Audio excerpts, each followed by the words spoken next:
Have you heard of the new addition to the Go for Donnie podcast? I haven't either, but it's called Switch to Channel 2. That is where Donnie will get to ask his guests some questions so you, the listener, get to know them better.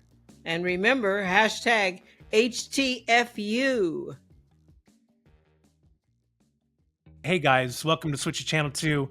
This is where we get a chance to ask our guests 5 specific questions to get to know more about them. So, hey Murray, thanks for coming on Switch to Channel 2. Hey. I appreciate you switching over to do a little chatter. Sure. Because we always talk about the randomest things. Is that a word? Randomness, I like it. The most random things, and usually all the crew members would switch to Channel 2 to listen in to hear, what we're saying. So, Sure. So I had a question. What was your first job you ever had? First job I ever had was real. I mean, I did the paper route thing when I was like 11 years old, where I delivered papers door to door. The penny savers or whatever one everyone got, and I'd do it twice a week. And then after that, I think my next job was working at a bakery after school, and I'd make meat pie shells out of this machine. All the bakers would be home by then, and the lady in front would be selling the bakery stuff, like the goods they'd made throughout the day. And I'd be in the back with my little Sony Walkman and my headset with a cassette tape, and I'd be making these little pie shells on this machine, and I'd get like 25 cents a tray, and I'd do a bunch of trays. So I'd probably make 10 or 20 bucks each time I went there for a couple hours, and that was my job. I'd come in there after school 3 or 4 days a week and make little Scottish meat pie shells. Yeah. Oh, that's awesome. I worked at Fred Meyer. It's like, Sure. I know Fred Meyer. In Bellingham. I used to go to the one there all the time. Yeah. So I worked at Fred Meyer. I also did a little line cooking at a place called Bonanza back in the day, some odd jobs before I went in the military. But do you think anything that you did kind of teed you up for being such a great magician? I think when I started, my dad played music. He loved being in bands and all that stuff. So he did that. But his dad always said, you got to get a real job. So he went to the railway. He's also a very good baseball player, too. He was drafted when he was 17. But back then, baseball players, in the 50s didn't make what they make now. So it wasn't, a big thing. And there was a short career. So for me, I started, I think, slowly want to do what my dad did. He played music, so I played the accordion. Not a chick magnet. I played that, and I quit because I wanted a girlfriend. I'm like, enough of that. And it's right. It goes right along the lines of bagpipes. If you want to not get laid, you play the bagpipe or the accordion, and you'll succeed. Except for once a year. Yeah.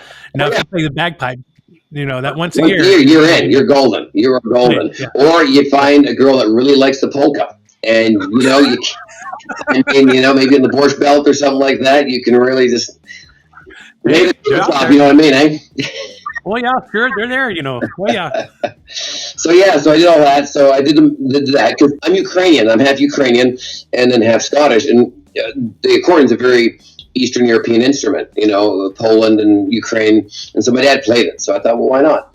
And so I learned that, and then I learned how to play saxophone and keyboard because I thought they were cooler. And so I always liked that entertainment. I do acting class in high school, and so I danced professionally, Ukrainian dance, trained ballet, and all that. So I kind of got. Sorry. Wait. You said you danced professionally? Yeah, for 11 years. I trained ballet, never danced ballet, but I danced Ukrainian dancing with the big red pants, and they do split leaps in the air. Shitball. Yeah, and I went to break dancing after that because that's when Thriller came in and Michael Jackson and all that stuff.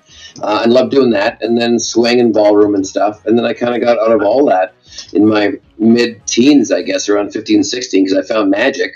And it was really cool because magic I could make money with. It was entertaining. It was rare because a lot of people didn't do it. And I kind of figured out how to make a hook and actually make a few bucks off it. Now, that's kind of a cool thing. And I'm still with it, so. That's so rad. I'd never seen.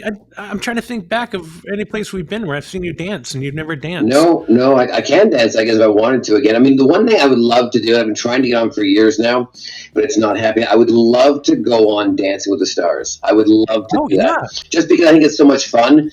And not that I'd be amazing, but I don't think I'd be that bad either because I did dance for a long time, and so I would love to actually have that opportunity, and I think I'd really be obsessed with it. Like, all I would do is rehearse until I got kicked off the show, because I don't take anything seriously in my life, but I think I'd actually like to be really good at that show. I think it'd be fun. So Oh my gosh! All right, so okay, I'll get a hold of the casting director and be like, look, this guy right here, I know. is gold. Well, how many magicians have they had really on there? I think maybe Penn from Penn and Teller. That's about it, I think. So.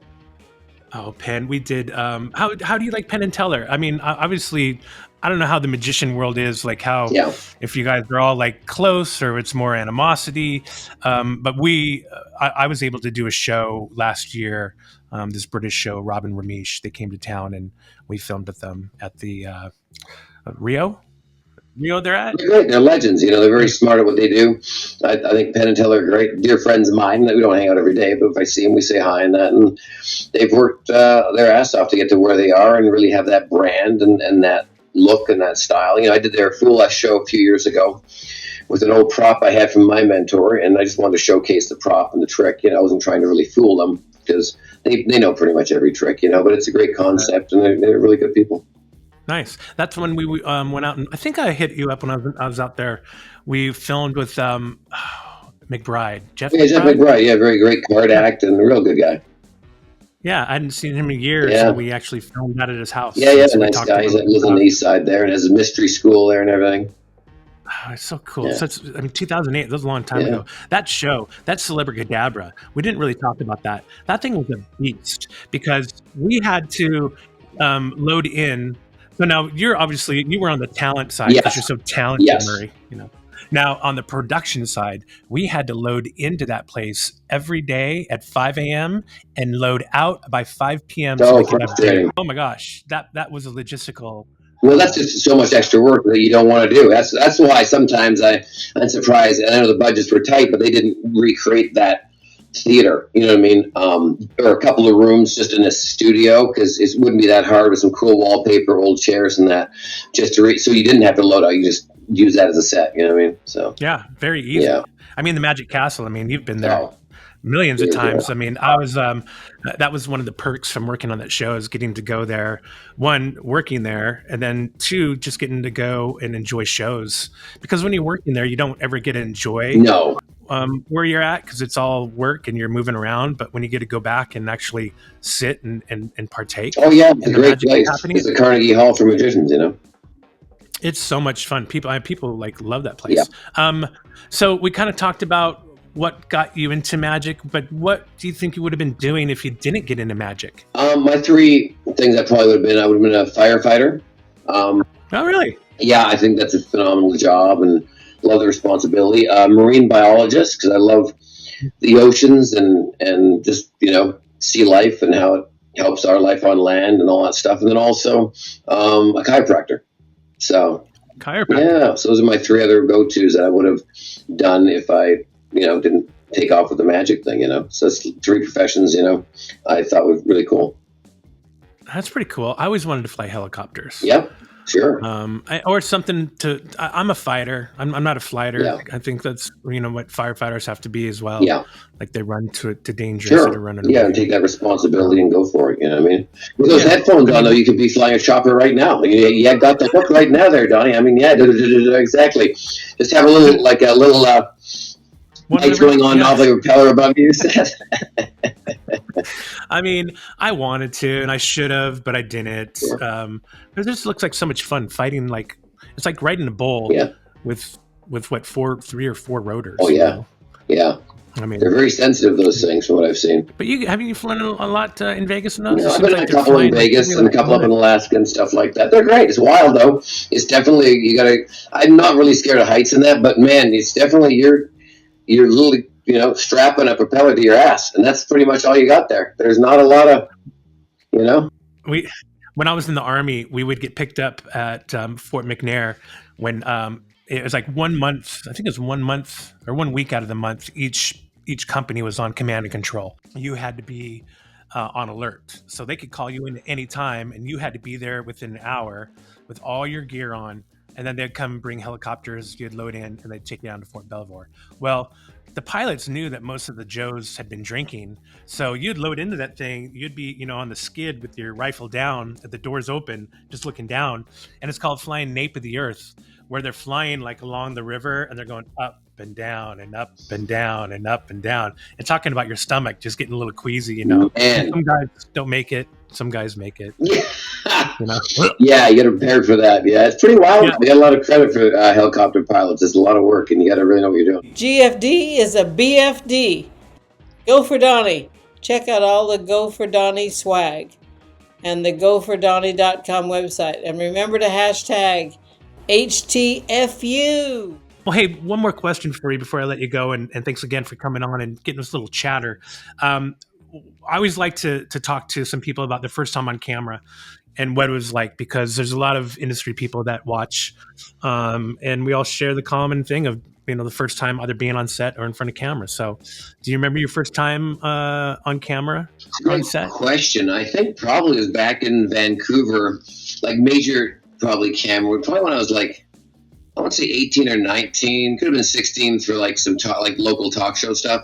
But I think the first time when it counted was like being on a telethon. We had a Christmas called Timmy's Christmas Telethon out of British Columbia for the Variety Club Telethon, and it helped the kids. And Connie Stevens was on it. Pat Boone was hosting with a DJ up there called Red Robinson, a really famous DJ in Vancouver, kind of like our Dick Clark. And nice. And BJ Thomas was backstage with me. You know, raindrops keep falling on my head. Oh yeah, he was backstage, and I was the magician. And so I did my act, and it was live. You know, so. You know, there's no retakes. It's just the way you go. So I've always done TV live, and it turned out good. But if you look at me at that age on some of those clips, boy, it does look like I was hatched out of an egg, and it was my first time on TV, because it was just, you know, very nerve-wracking, and all these cameras across the whole theater. It was the Queen Elizabeth Theater in Vancouver. We shot that. Huge stage. Like, I timed it, and the music started, and I started walking, and I was only 6 steps on stage, and I wasn't even in the center. I had miles to go. And I was like, oh, my God, I need to keep I'm going to work this. Oh, yeah. I was not, you know, because I never played on a big stage like that. And my music timing was in my little living room at home. It was just 3 steps to center stage, that room. And so I learned a lot of things in that first time going on TV. And then I saw the red lights come out with the cameras. And I was like, well, don't worry about performing to the camera. Just perform to the audience, you know. But naturally, you kind of want to look where the light's going, you know. But you shouldn't, you know. Now, obviously, I know that. But the first time, you're like, wow, which camera's on, which is not, you know. So. Oh, the confusion set in. That's so cool. So you're about 18. I thought you were going to say you were on one of those kids shows. No, I never was. I mean, I can't think of that. I think it all started when I was in my mid to late teens. I mean, I did a couple of talk shows, I think, when I was 16 or 17, something like that. But my first real one where it meant something to me, you know. And then I also shot a little small role in the TV show called The Commish, and it was shot up in Vancouver. And it was with that guy who went on to do The Shield, and I can't think of his name right now. The bald. Oh, I know you're talking about the bald dude. Yeah. That guy. Yeah, but he was always a cop or detective in shows. Very cool. Well, so what do you think, before I let you go back to our channel, because they're always calling, man. You know, they're always calling for me. They always want me to come back to Channel 1. I know. But tell us, what is next for Murray Sawchuck? Next is I'll be in LA December 1st shooting the Hollywood Christmas Parade. So I'll be next year. So it'll be fun. I haven't shot that for a long time. Is that in Hollywood? Yeah, in Hollywood, right on the main drag there. So December 1st is the actual shoot date and the parade, and then it airs, I think, a few weeks later, closer to Christmas.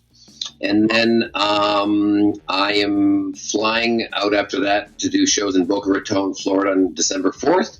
And I'm doing a show in Oklahoma, El Reno, Oklahoma, which is about 10 miles outside of Oklahoma City. December 6th, the Christmas show. And then I come back to Vegas, and I open my own show up here December 14th here in Vegas, which we're going to announce that in about a week where it'll be. And it'll be fun. I'm looking forward to that. And then working on a couple of TV show ideas I keep pitching and stuff like that. You know, I'm always doing something, you know. Oh, congratulations, Murray. Yeah. Well, dude, you know, if you ever need anything, any help with anything at all, you know, I'm always here for you. And I appreciate that. You know, when you come to LA, man, I'd love to see you. Yeah. I can't thank you enough for coming on the show. I wish you anything but all the luck in the world. And I hope to come see your new show. Yeah. You're always a guest. Always got to see for you, Don. So. Thanks, man. Well, let's get back to our channel. We got to get going. Thanks, guys. We appreciate it.